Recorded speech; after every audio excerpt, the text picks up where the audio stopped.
Shalom semuanya, apa kabar kalian semua? Perkenalkan, nama saya Wilson Tamuan. Saya adalah murid dari KOM 200 GBI Jemaat Induk Dana Bogor Raya, Rayon 7.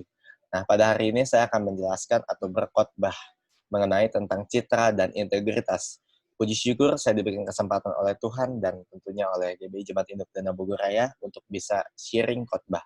Nah, semoga sharing saya tentang citra dan integritas pada hari ini itu boleh menjadi berkat bagi saudara yang mendengarkan dan tentunya boleh terus memberikan semangat bagi setiap saudara. Nah, oleh sebab itu kita langsung saja masuk mengenai citra dan integritas. Ya, ini PPT-nya. PPT ini dibuat oleh saya sendiri dan segala sumber penulisan dari PPT ini saya ambil sebagian dari Diktat.com 200 dan tentunya berasal dari pemikiran-pemikiran saya sendiri yang merupakan pewahyuan daripada Tuhan. Nah, pertanyaannya, anak Tuhan pilih citra atau integritas? Kita masuk ke definisinya terlebih dahulu. Nah, apa sih sebelum kita masuk lebih dalam lagi? Terutama kita harus mengetahui dulu apa definisi dari citra. Nah, citra itu adalah rupa, gambar, dan gambaran. Ini nomina atau kata benda menurut Kamus Besar Bahasa Indonesia. Sedangkan menurut Diktat.com 200, citra itu adalah apa kata orang tentang diri kita. Jadi apa yang orang lihat, apa yang orang nilai, dan apa yang orang pandang. Nah, oleh sebab itu, dengan adanya definisi dari citra ini, kita semakin dibukakan pelan-pelan mengenai citra dan integritas, tentunya lebih dalam. Nah, yang kedua, apa definisi dari integritas? Menurut Kamus Besar Bahasa Indonesia, integritas adalah mutu, sifat, atau keadaan yang menunjukkan kesatuan yang utuh, sehingga memiliki potensi dan kemampuan yang memancarkan kewibawaan, kejujuran, nomina juga, atau kata benda. Nah, sedangkan menurut maksud saya menurut Diktat.com 200, integritas itu adalah apa kata hati tentang diri kita. Mungkin bisa lebih singkatnya, hati nurani. Apa kata hati nurani bagi setiap kita? Nah, oleh sebab itu, ketika kita sudah mengetahui definisi dari kedua ini, citra dan integritas, maka kita bisa masuk lebih dalam. Yaitu tentang bagaimana sifat-sifat dari citra dan integritas. Secara cepat saja, karena kita akan masuk ke realisasi dari citra dan integritas. Sifat-sifat dari citra yang pertama yaitu menjaga penampilan diri, berusaha melindungi diri, memperhatikan lingkungan sekitar, berusaha menjaga perasaan individu lain, mengikuti keputusan kolektif.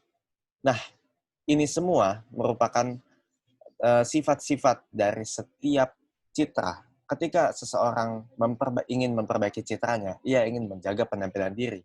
Ketika seseorang ingin memperbaiki citranya, ia berusaha melindungi dirinya. Ia berusaha memperhatikan lingkungan sekitar. Ia berusaha menjaga perasaan individu lain. Dan ia berusaha mengambil keputusan secara kolektif. Artinya seseorang yang memiliki citra yang baik adalah ia yang berusaha untuk menenangkan setiap kondisi dari setiap individu-individu yang lain yang ada. Nah, sedangkan jika sifat-sifat dari integritas, nah orang yang berintegritas itu orang yang memiliki kemampuan untuk mengontrol diri. Lalu kemudian yang kedua, memiliki pendirian atas sikapnya sendiri.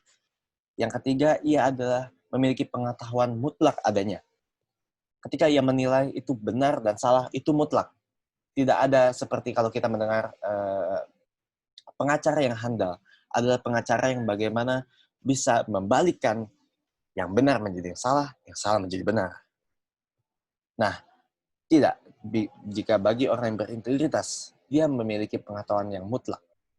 Lalu orang yang berintegritas adalah orang yang bisa berhikmat.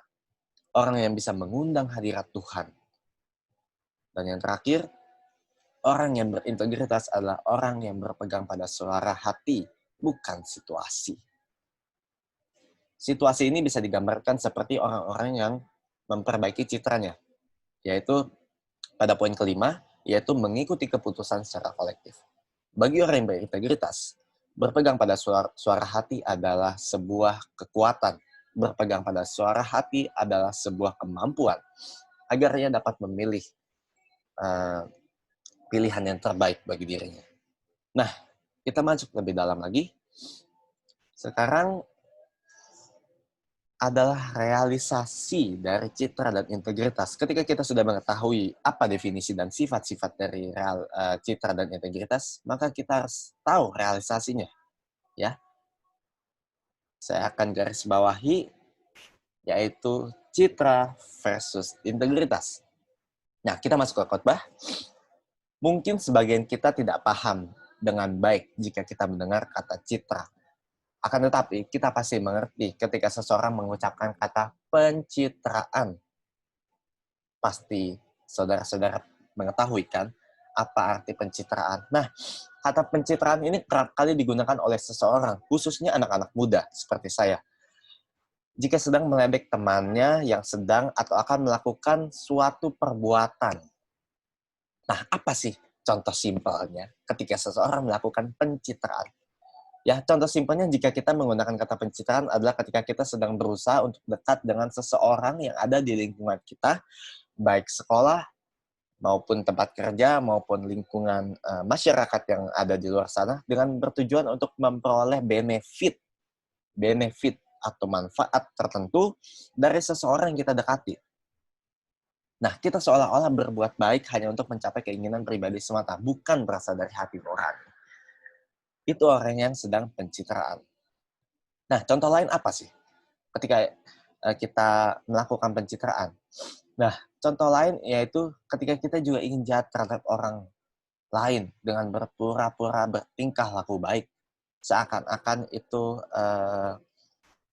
merupakan sebuah perbuatan yang disenangkan oleh orang yang kita lakukan pencitraan tersebut. Nah, habis itu apa sih? Bahkan kita berpura-pura sok asik hanya agar dapat diterima di lingkungan pergaulan kita. Nah, ini relevan sekali dengan tingkah laku anak muda zaman-zaman hari ini, di mana anak-anak yang baru masuk SMA, ya, khususnya kelas 10 atau kelas 11. Nah, itu mereka berdasarkan pengalaman saya, kata pencitraan ini sangat terjadi secara luar biasa di lingkungan sekolah. Mengapa? Karena ketika orang yang dari awalnya transformasi dari SMP menuju ke SMA, dari bagaimana ia baru menyelesaikan masa pubertasnya dan masuk ke masa yang lebih dewasa, pencitraan ini sangat terjadi ketika ia masuk ke tongkrongan.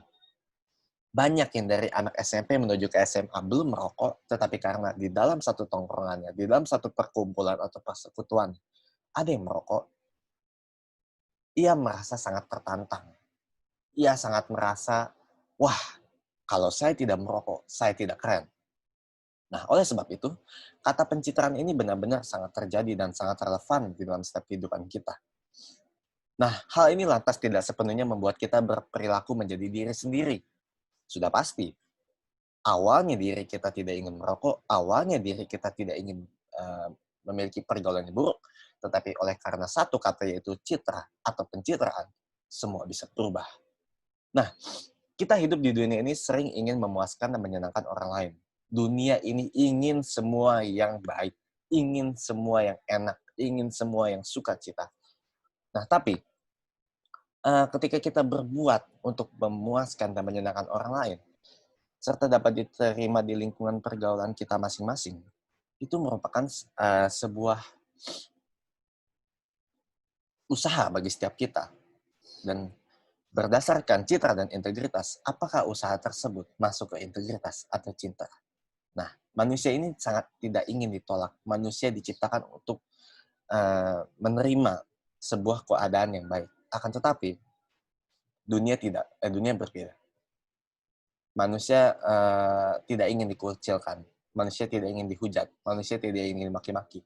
Semua hal-hal yang berbau kesedihan, manusia tidak ingin. Nah, oleh sebab itu, kata citra bisa sangat menguasai. Iblis bisa memakai kata citra untuk masuk ke dalam setiap kehidupan kita. Nah, sedangkan jika integritas, Integritas adalah kata yang paling sering kita dengar jika ada seseorang yang unggul dalam suatu hal. Misalkan, ketika seorang anak naik kelas dengan memperoleh ranking 1, maka orang tua murid dari teman-temannya berkata, wah, dia hebat ya. Berarti dia orang yang berintegritas. Dia adalah orang yang memiliki karakter yang baik. Dia adalah orang yang semangat di dalam belajar.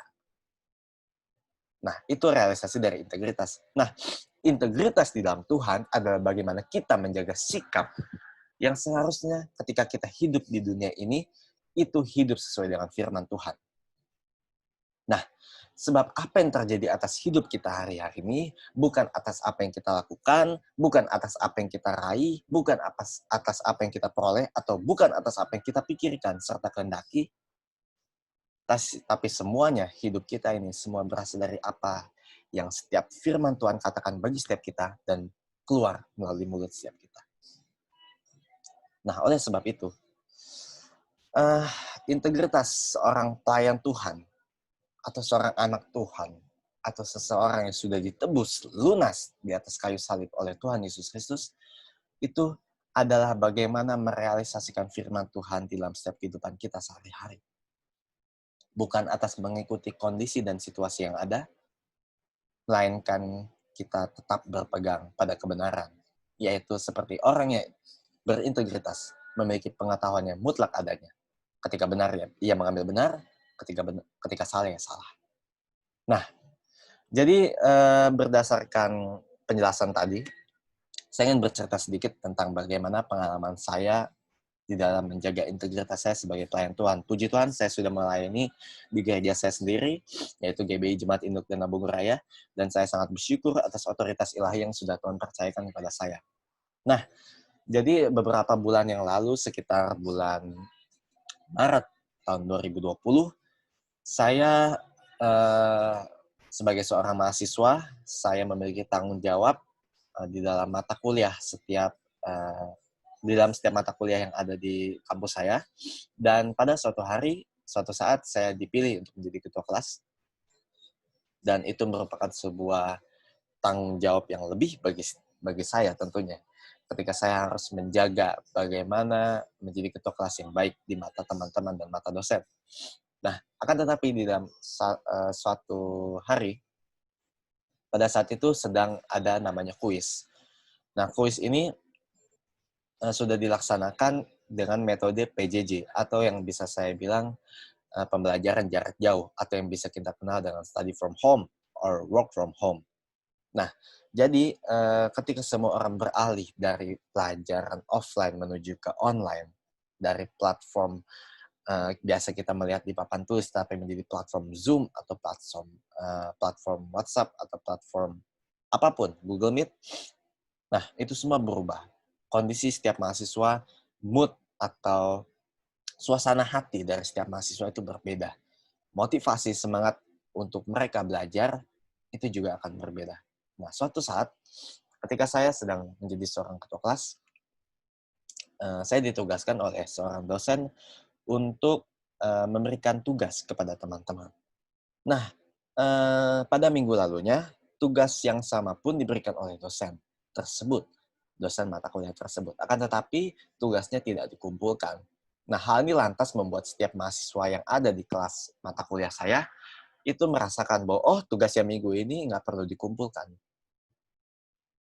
Tetapi, ketika hari itu terjadi, 5 menit sebelum dosen itu kembali masuk ke room meeting, ternyata saya ditugaskan untuk mengumpulkan setiap pekerjaan yang telah diberikan kepada setiap mahasiswa.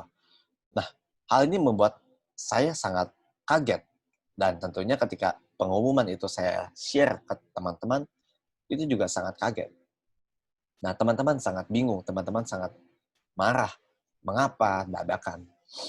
Nah, akan tetapi sebagai seorang pelayan Tuhan, sebagai seorang ketua kelas yang memiliki tanggung jawab dua arah, satu ke dosen dan satu ke mahasiswa, saya harus berlaku bijak.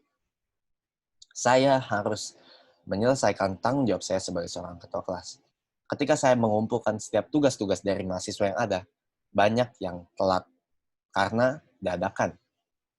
Akan tetapi, dosen tersebut masih memberikan kesempatan bagi setiap mereka yang mengumpulkannya tidak terlalu jauh deadline-nya, tenggat waktunya.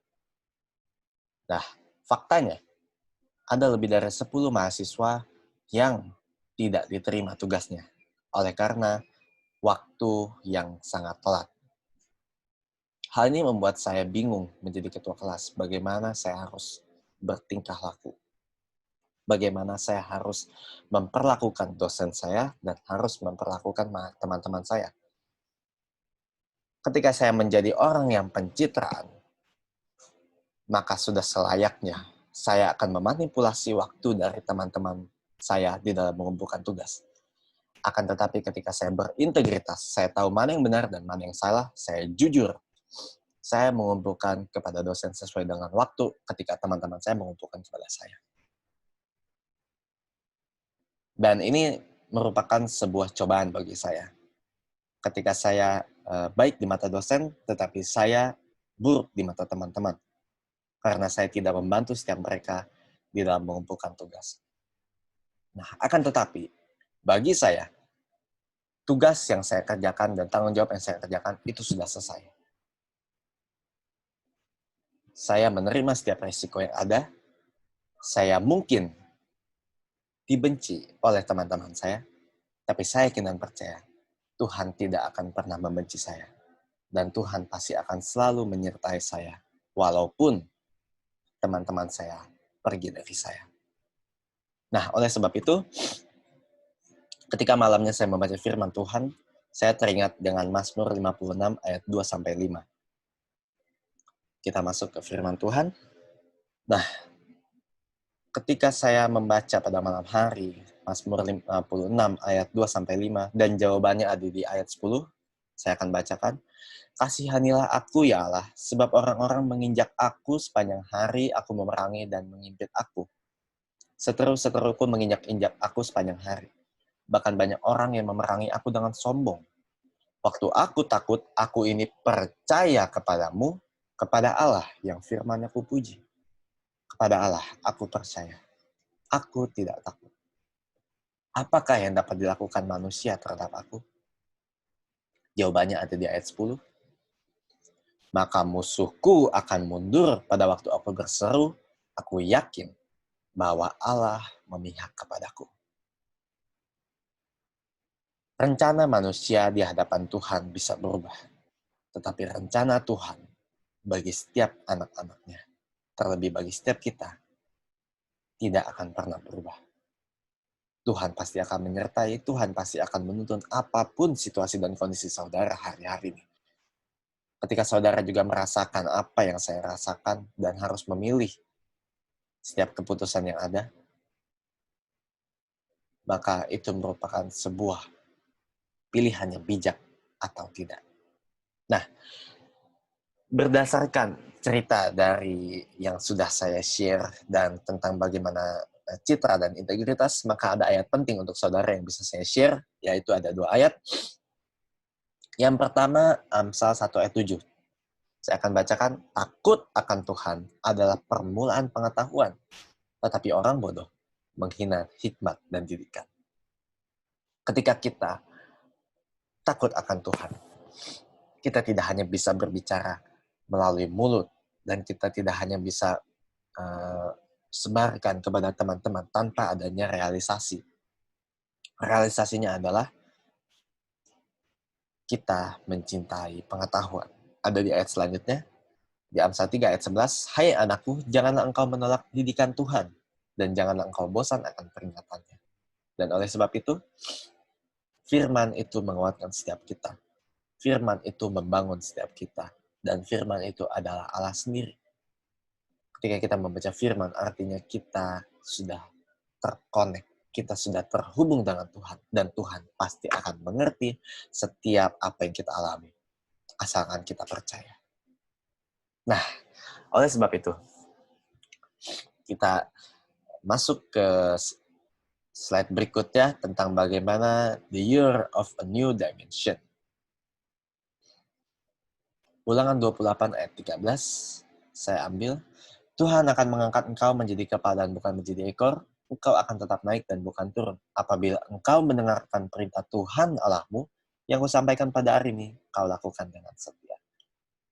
Ayat ini apa sih hubungannya dengan setiap firman atau setiap cerita yang sudah saya jelaskan pada tadi? Ini merupakan ayat sebagai dampak dari adanya orang berintegritas.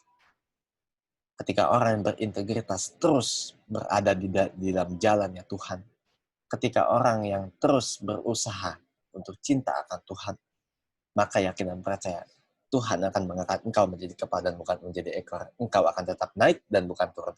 Apabila engkau mendengarkan perintah Tuhan Allahmu yang kusampaikan pada hari ini, saya garis bawahi, kau lakukan dengan setia. Satu kuncinya, setia pada firman Tuhan dan terus layani Tuhan. Nah, kesimpulan dari materi pada hari ini, bagaimana kita bisa berintegritas? Ini merupakan pertanyaan yang sangat krusial dari seluruh rangkaian firman yang saya share. Nah, saya memiliki 5 poin untuk bagaimana kita bisa berintegritas. Yang pertama, kita harus apa? Kita harus melihat diri kita masing-masing. Apakah kita lebih sering mengikuti keinginan orang daripada keinginan hati nurani atau suara Tuhan? Ini bisa dikatakan sebagai introspeksi diri. Bagaimana kita bisa melihat diri kita, bagaimana kita bisa mengevaluasi apa yang kita lakukan, bagaimana kita bisa mengkoreksi terus, mengupgrade, mendevelop, mengembangkan terus setiap pribadi kita untuk menjadi lebih baik lagi, hari demi hari, lebih baik lagi, lebih baik lagi. Yang kedua, kita harus melihat pergaulan kita juga. Apakah kita berada di zona nyaman yang membuat kualitas diri kita sebagai anak Tuhan ya segini-segini aja. Ketika kita keluar dari zona aman menuju zona yang tidak nyaman, itu akan membuat setiap kita, apakah kita benar-benar sebagai anak Tuhan melakukan firman Tuhan dalam setiap kehidupan kita. Karena pergaulan yang buruk merusak kebiasaan yang baik. Dan oleh sebab itu, ketika orang yang mau berintegritas harus keluar dari pergaulan buruk. Harus. Yang ketiga, tidak lupa kita harus berdoa dengan Tuhan. Kita harus minta kekuatan untuk tidak kompromi terhadap dosa. Seringkali kita tidak sadar kalau kita tuh terus berkompromi dengan dosa, kita terus bernegosiasi dengan hati nurani kita. Ada lagu Tuhan hanya sejauh doa. Dan itu benar-benar terjadi atas setiap kehidupan kita loh. Ketika kita hanya berdoa, percaya kepada Tuhan, maka Tuhan sudah dekat. Tuhan ada dalam diri kita. Tuhan ada di samping kita. Tuhan ada di mana ketika kita berada. Kuncinya percaya dan andalkan Tuhan. Yang keempat, kita juga harus memiliki tekad yang kuat untuk baca firman Tuhan secara benar. Ada beberapa poin yang harus menjadi senjata atau perlengkapan bagi setiap kita ketika kita akan membaca firman Tuhan. Yang pertama, kita harus percaya. Ketika kita percaya firman Tuhan yang kita baca adalah firman yang hidup, maka itu merupakan modal bagi setiap kita untuk terus percaya kepada Tuhan. Yang kedua, kita harus setia. Ketika kita setia, maka ada harga yang kita bayar. Harga yang kita bayar adalah berkat-berkat rohani yang Tuhan sudah tambahkan. Setia adalah bukti bagaimana setiap hamba-hamba Tuhan yang hingga hari-hari ini terus memberitakan firman Tuhan hingga amanat agung diselesaikan. Ketika kita sudah percaya, kita sudah setia, kita juga harus apa? Kita harus positif. Ketika kita memiliki pemikiran yang positif, maka tidak akan ada intimidasi dari iblis yang ingin masuk untuk memberikan pemikiran-pemikiran yang berasal daripada dunia, yaitu pemikiran yang negatif. Ketika kita positif juga, firman yang sulit kita baca, seperti kita membaca kitab bilangan, seperti kita membaca kitab ulangan, itu akan berbeda ketika kita memiliki dasar yang positif. Ketika kita membaca kitab Tawarik, ya ampun, ini nama-nama semua, beberapa pasal nama semua, dari atas sampai bawah. Keturunan ini. Wah, saudara, ketika saudara membaca firman Tuhan secara taat, walaupun saudara tidak mengerti, tetapi saudara terus melakukan. Saudara tahu? Apakah saudara tahu bahwa ketika saudara membaca itu dengan terus taat, maka ada berkat-berkat rohani yang berlimpah yang sudah Tuhan sediakan bagi setiap saudara. Nah, oleh sebab itu, saudara harus percaya, positif, dan saudara harus setia di dalam membaca firman Tuhan. Poin kelima, harus adanya mentor bagi setiap kita. Kita harus mencari mentor, terutama di gereja, yang bisa menjadikan saudara menjadi tempat bagi saudara untuk menempatkan saudara sebagai sebuah objek yang bisa dilihat prosesnya. Ini sangat penting. Ketika kita sudah melihat diri, ketika kita sudah melihat pergaulan, ketika kita sudah berdoa, dan ketika sudah memiliki tekad yang kuat untuk baca firman Tuhan, kita harus punya pembimbing. Ya, pembimbing kita adalah Tuhan Yesus Kristus sendiri. Pembimbing kita adalah Roh Kudus yang ada dalam hidup kita. Akan tetapi, bukti nyata dari pembimbing bagi iman kita, ya adalah mentor kita sendiri. Ketika kita terus laporan kepada mentor kita, itu akan mendatangkan berkat bagi setiap kita. Dan oleh sebab itu, ketika kita berintegritas, maka saya yakin dan percaya, hidup saudara akan diberkati berlimpah, limpah. Sekian share dari saya. Demikian firman Tuhan yang dapat saya berikan. Semoga ini dapat menjadi berkat bagi setiap saudara. Dan semoga firman Tuhan ini dapat hidup dalam setiap saudara. Dan saudara dapat menjadi anak yang berintegritas di hadapan Tuhan. Shalom, Tuhan memberkati. Amin.